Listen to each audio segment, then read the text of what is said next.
Hello, lovely people. I'm Seac, and welcome. Today, we are going to be kind of all over the place. We're going to go out to the garage and show you a little bit of what I'm doing out there, and then we are going to go up into the high-rise, and also, I'm going to have a little story at the end about the name change. So, let's get started. So, I did this whole intro that I recorded a little bit ago, but I had the phone oriented the wrong way, and it's going to make editing a nightmare. So I'm going to try and remember everything I said. And I'm going to turn around the camera so that you can kind of see what's going on. But I'm out in our garage, which is basically a tent, if you're familiar with such things. And we use the term garage loosely. It's really not a place for a car. Anyway, I'm going to turn it around. So right now I'm working on these pallet boards, sanding them. So I've got this pile here underneath my chocolate drink is sanded, 6 boards, and I need to sand all the rest of these, which isn't going to happen today. Not going to happen. No way. But I've set it up on the workbench I cleared off, and so I can peg in 2 boards. I think this is where I was putting these pegs, and they, in conjunction with this cool vise here, will grip those 2 boards so they don't try and fly off on me while I'm sanding them. And I just wanted to say that this shelving unit was what Arthur built the first time for the storage in my room, and it was narrower than what I wanted, and he got it all put together, and then he says, "How are we finishing this thing?" And I said, "Well, you're going to burn it." And he goes, "Oh," just totally disappointed, because he's realizing that when you burn it, you have to sand it again afterwards. And so right now I'm doing prep sanding to kind of smooth it to make the burning easier. So it takes it from this really, really rough and somewhat moldy, mossy thing down to this, which we will burn, and then I will sand it again, and then cut the boards and put them together. And he says because he figured out how to salvage the wood differently, I can get the width of shelf that I originally wanted. And these shelves, he built 2 of them, no problem. They will become useful in other ways, because he's got, they're like the perfect height for out here. So I've got to pick out some boards and get sanding again. I wanted to show you what the boards looked like clamped in place, and to I just finished with these boards, and to show you that they don't always turn out as nice as the ones that I showed you to start with. This one has so much I don't know, bug-eaten area here. I'm not even sure that that's a usable board, but I sanded it anyway. The other side's still good, so maybe we'll still be able to use it. I don't know. Catch myself talking there in that monotone. I'm trying not to do that so much. But I was reminded while I was sanding that I didn't share about the fact that when I was sanding earlier, I had intended to talk to Arthur about how the lighting works in here. And it's battery operated. Everything in this workspace is kind of, well, janky. We've got some power coming in from the inverter, like that this sander's working on. And then the bandsaw, you have to run the generator, our secondary generator for. And the table saw, that table saw right there, works on a battery. And then we've got a router and a lathe over there that I think the lathe takes the generator, and I think the router goes back to like plug it in. And that all depends on whether or not you want to plug into the generator because you're using it anyway, or whether you plug into the power from the house. But so the battery operated light I knew was going to possibly go out on me at some point, and I needed to know where the batteries were and everything, and I forgot to ask, and it went out while I was working. Fortunately, it was still light enough in here that I could find the battery and switch it out, so it wasn't horrible. It's raining, but it sounds like maybe it's not quite as hard. It's not coming down as hard. So I'm gonna take you outside after I clean up in here. We're right next to the garage, and this is where we process most of the firewood. There's a stack of pallets, and I think there's a whole bunch more back behind. And there's a pathway down that way. And these are the spooky trees. They just look so cool. They're covered in moss. They kind of have a white bark. And it is still raining. I'm getting dripped on. And over, it's mostly ferns undergrowth, not a lot of other stuff. But right here we have a whole bunch of salmon berries, I think. There's probably nettles in there too. And an abandoned vehicle that isn't ours. This pathway is really romantic in my opinion. Really cool looking. You get down here and to the left? No. Yes. To the left over here, that is seasonal pond, and there's a stream that kind of comes through that is also seasonal, and then over there is a large area of water as well, and the path goes down and goes across where it gets kind of dry and then takes you to the other half of the property. But I just think this looks so cool under here, and it's where a lot of the videos with SC have been filmed. So I'm gonna go back inside where Arthur is sewing, believe it or not, and I think Joey is gaming, and who knows what Cloud's doing. Getting ready for this weekend. They're going to a pride thing in Seattle. Here's the cabinet put in place with some dishes on it, and the stove is where I had planned to put it. And the desk is close to where I want it to go, but obviously the room and my pile of boxes are still, the room is still occupied. So we'll get that taken care of later. It's so busy in the playroom. Sleepyhead's still over there.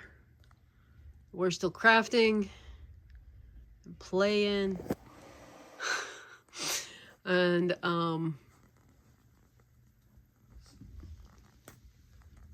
SC's still standing. I'm gonna have to move him because I've got the stuff ready to start.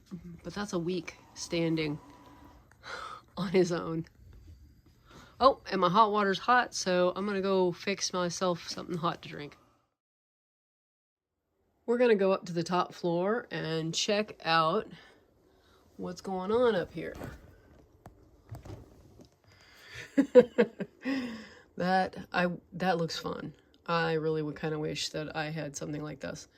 I started this macrame project 10 years ago, and I actually made it to right below those beads. So it was almost done, and it's been hanging out here waiting on me to finish it. So I finally finished it and hung it up, and there, much bigger space, much better. We even have Jody back there enjoying the bed. And now I can expand up here into the other stuff. As you may have noticed as we swung past this floor, it is shellacked on the floor and the ceiling is painted. I went with a cream instead of white. And that has to do with the furnishings that are going to go in here. And I need to figure out this wall section because I want to paint the ceiling and the wall blue instead of the cream, you know, like over the top of it, just to create the outside in this little corner here. So I have to figure out my lines. I also need to put in, what I'd like to be able to do is remove the wall. So I need to put in at least the back runners on the ceiling and a little guide on the bottom, I think. Something that won't interfere with the door in the wall. So that is what I am going to work on today. and I gotta go get some materials. As I mentioned before, we've kind of let the grass go.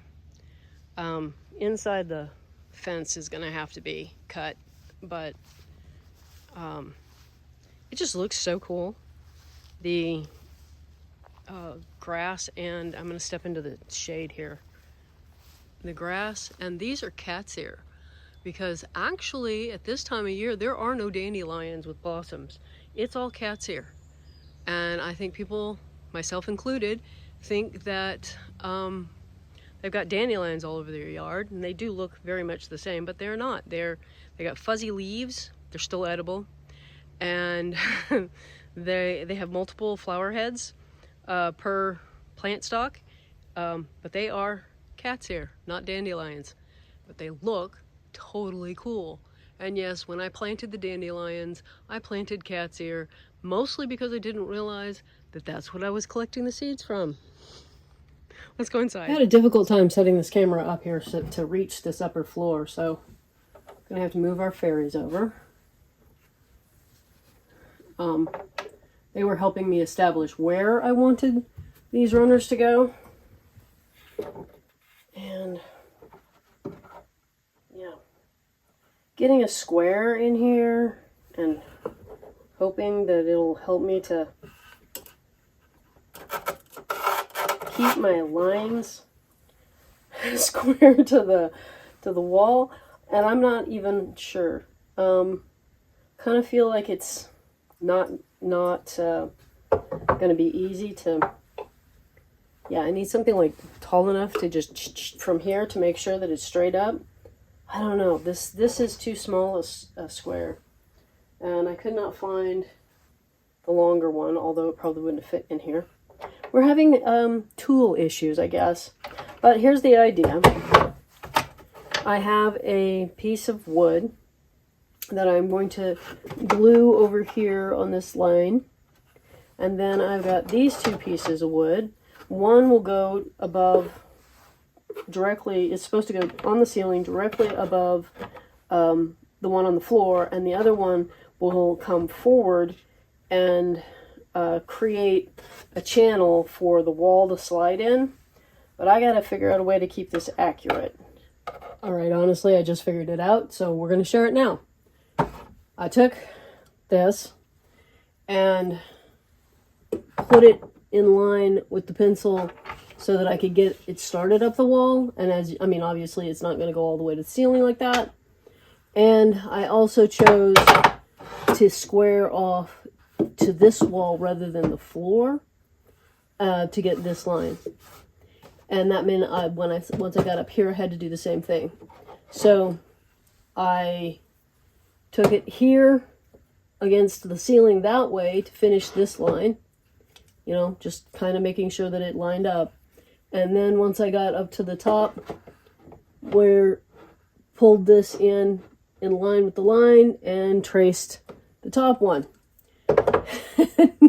And so that I can at least get this part glued on and have a line to go by to get the painting done. You can see now that the back runner is in place here. That was a bit of a challenge to get it clamped up there. I just had to hold it in place. I can't put this one in place until I know how thick my wall is. But it will go in front of it with just enough space for the wall.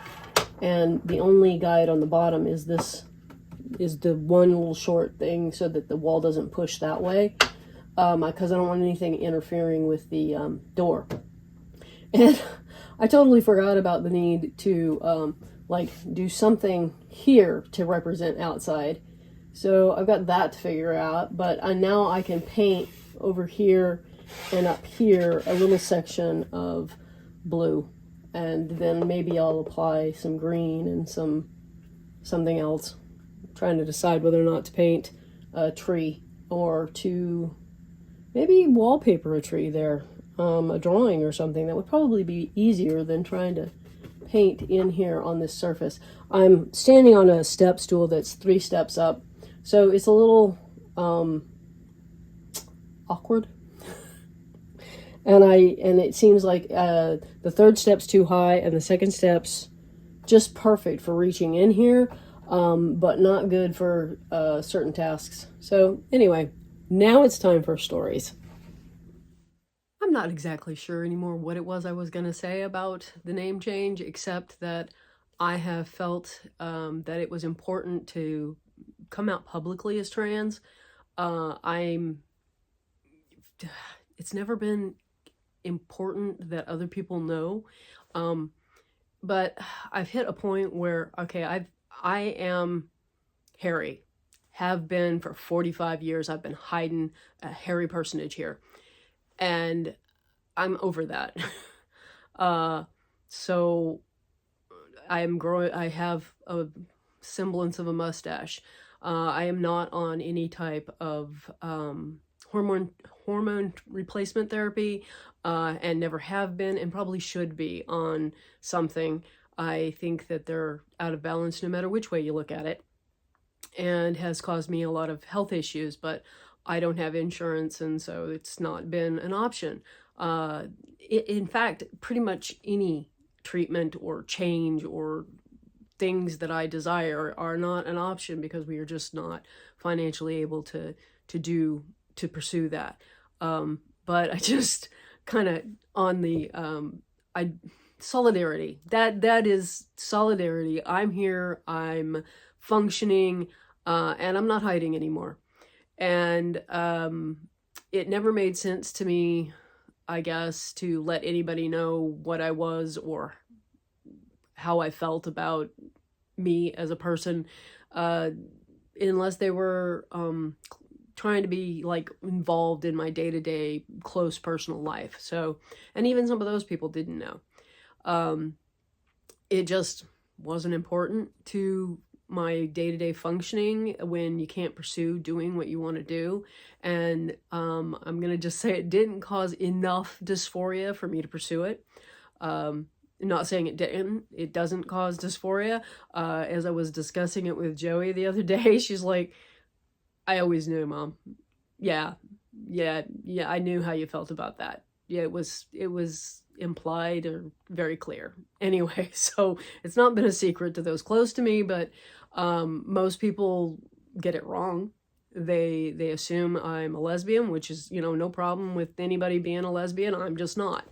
And that has been the assumption, and I've had some very aggressive individuals try and tell me I was just hiding that, which I wasn't. They were right, I was hiding, but not that. So again, the name change is a reflection of that. It is not a legal name change. If I ever do another name change, which yes, I've done one before. If I ever do another one, I think I'm going to go all the way to birth certificate, change it. Doing a local legal name change just kind of feels pointless. Although it held up to get my Social Security card changed, and it held up to, driver's license and all of that. But I just really I'm not feeling it. And I think it's really cool that I was able to take my initials, which I tried using before, but I was pronouncing it Seac, and it didn't really feel right, and it didn't